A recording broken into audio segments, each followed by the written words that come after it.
Now, like I told you, he signed the paperwork and he went on the run the next couple of days. We never seen him. All right, we gotta take care of business. Now I'm the point person. Like I'm gonna just take control of this. How did you become the point person? Because I was the main artist. I was so, it was basically I brought a TV show to this situation. So let me so just. everybody's like, yo, you just lead. I'm the lead because he's on the run. Right. Somebody gotta take over. You know, I'm basically capo at this point. Like you know what I mean. Right. You know what I mean. Okay. The big boss is running. You know what I mean. I got this. Right. So I'm doing this, filming, doing all this other shit. Bro, nobody really thought, I didn't really think that, you know what I mean? Like, we was gonna be on TV. I thought we gonna get these couple of dollars, be able to, you know what I mean, flip this money and put it back in the streets. Right. Bro, when these niggas say, yo, we have a bid award for you from your pilot. I said, what? What y'all niggas talking about? I still didn't understand that because it was five networks bidding for us. Right. It was Spike TV, MTV, VH1, and I forget the other two. So boom, I'm like, whatever, yo. Still at the time, I'm not really sweating it. So when they come back, it's like, all right, VH1 picked us up. It was like, oh, all right. But at the time, the owner, he's out. He ain't around. That nigga's gone, right? Out of the country. I don't even know where this nigga's at. Right. So I'm like, oh, what the fuck we gonna do? All right, we just, I guess, you know what I mean? Because he already signed the paperwork. I guess we won't have to go. Guess what happens later? 2 days later. Niggas gave us an eviction letter. Wow. I said, wait, hold on, what the fuck is this? Nigga put that. Remember, Puma called me like, yo, they put an eviction letter. At the time, I was living down the block in Esplanade. Not Esplanade, I forgot what nigga. Man, listen, I was living down the block, and I'm like, yo, what the fuck? I'm like, you niggas giving the money, what the fuck? Nigga said the rent ain't been paid in 6 months. Mind you, that's how long the boss been gone. Right. So I'm like, fuck. Now we can't tell, we just got signed to VH1. I can't tell these niggas, we just lost our shop because at the end of the day, they were like, oh, y'all niggas ain't got no show. Niggas, you know what I mean? So, guess what I had to do? I had to go across the street in the project, cause anybody know that's from Harlem, 113, across the street is one of the biggest projects almost in Harlem, know what I mean? Had to go in there and get my money. Tattoo for like a whole month. And came back to the owner and be like, yo, listen, can't get contact with you. And I sent the message like, yo, I'll do what I gotta do. Feel me? I don't know what's up. You know what I mean? Hit me, let me know. You know, I take care, sir. Right. So what happened now is I get in contact with the landlord. I hit him with $20,000 in cash. Like, yo, listen, I ain't got nothing to do with that. That was an old lease. I want to rent this. I will give you $20,000, whatever they owed you, and then I will pick up the rest of the rent the first of the month. He said, bet. But he said, yo, listen, this is under you. I don't want to deal with him no more. Oh. I was like, all right, bet. At the time now, I'm still trying to be a good nigga. The nigga basically just disappeared. And just, you know what I mean? Because I don't want to talk his business or nothing, but you already know, you feel me? Yeah. So what happened now is VH1 also got at me like, listen, they was doing research on us. We didn't even know they was doing research on us. Yeah. That is crazy how they was in our business like that. Like, was like, yo, you gotta leave the streets alone. See, I'm like, I ain't in the streets. Yeah, you gotta leave it alone. I was like, oh, okay, I'm gonna leave it alone. You feel me? And with that situation, they said he can't be associated with this no more. So what we had to do, we had to keep on moving, bro. Right. So after we filmed that first episode and all this aired, it's been on ever since, bro. 10 years strong. 10 years strong. Yeah, 10 years, bro. 10 years. That's crazy. Like, you ever told the history behind that before like that? Nah, not really, because a lot more people won't understand that. They'll be like, nah, this is fabricated. Nah, this made it.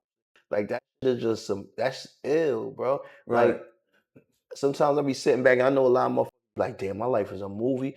My probably really a movie that I don't want.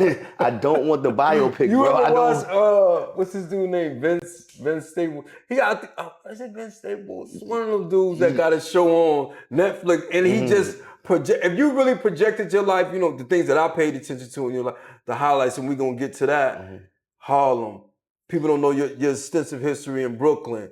I mean, these is things that have to be depicted. So, like, it's kids that pay attention to this. Like, this is obviously a craft. Like, we was having a debate. I don't know, have you been, each cast member, not cast member, well, each person that comes on, we always talk about where hip hop started from, right? And I kind of associate tattooing with graffiti, right? It's definitely hand in hand. It's hand in hand. You get what I'm saying? Some of the greatest tattoo artists were graffiti artists before that. Right, right. So when you think about, like, give us some of your history, like, not your history, but some history that, like, the kids can tune into, or people just in general tune in, like, how that correlates, how the graffiti and, you know, and tattooing. Mean, all of that shit is kind of like the same thing. Because with graffiti, if you ain't ever graphed before, right? You gotta start with the outline. The outline, you make your outline of your and then you fill it in. Right. With a wider tool. You feel me? At the end of the day, that's where you start learning all that line and shape and basically you start changing the media, and that's all it is. You really changing the media and basically what you're using, because you go from spray cans to ink, and it's just so amazing how I know a lot of artists, especially back in the day, especially when tattooing was illegal, they started being graffiti artists, and then they switched over to tattoo artists. And I'll tell you the truth, I feel like those were the best hustlers. At that era right before mine, the motherfuckers is fucking awesome, bro. Right. Like, these tattoo artists now, they so fucking, I don't know, man. They so frail, yo. Like, some of these motherfuckers used to go fucking riding their bike, shooting people, and then go tattoos. Like, that's how some of be them on the train, they'll buy that shit moving. They just did daredevil. You know what I'm saying? They dare to be great. And that's what I mean. So talk about some of your influences, like some of your big influences in terms of tattooing and just being an artist. I consider you an artist. Like, some of my bigger influences will have to be like artists that really ain't known like that, because you gotta understand. Well, like, we want to make them known. Well, we got like, let's talk about it. Andre Malcolm. That's like the first person to really teach me how to tattoo. Okay. And really start getting into it. He's basically my next door neighbor. And me and him used to battle with drawing all the time. Like, Marvel characters, DC characters wasn't popping back then, but Marvel characters, especially the Marvel cards, like, we could draw them and be like, yo, look, you did better than me, you know what I mean? So we always used to go at that, and honestly, he's the one who brought me into tattooing. Once I was in the streets, I was sitting there getting money, but you know what I mean? When that nigga, I went to get a tattoo from him, I'm like, yo, how much you make from that? Nigga told me like 1,000 to 1,500 a day. I was like, what? Oh, nah, bro. F the streets, bro. And at the time, I was about to have my kids, so I was like, nah, f all that. But yeah, him, Mark Pacheco, one of my favorites.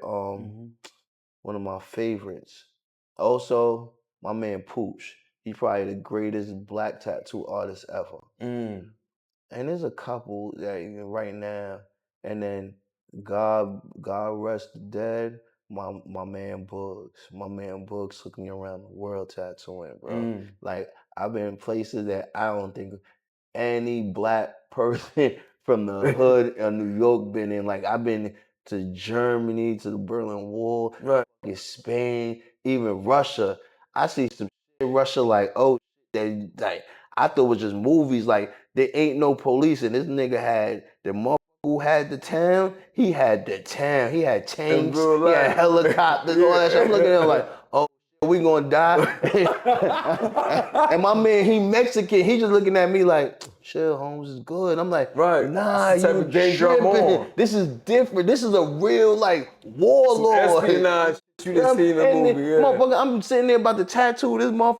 But I can't be no words, because he done set me up to the point that, I'll be honest with you, I'm starting to go tattoo other places too. Like, I don't want to say it right now, but I'm about to go to Mexico and tattoo a couple of cartel motherfuckers. You know what I mean? Like, but that's how people gravitate towards me, because a lot of people watch me in prison. So when they be like, yo, Cease, you really outside? Yo, what's up? I be like, yo, what's up? As long as you don't kidnap me, we good.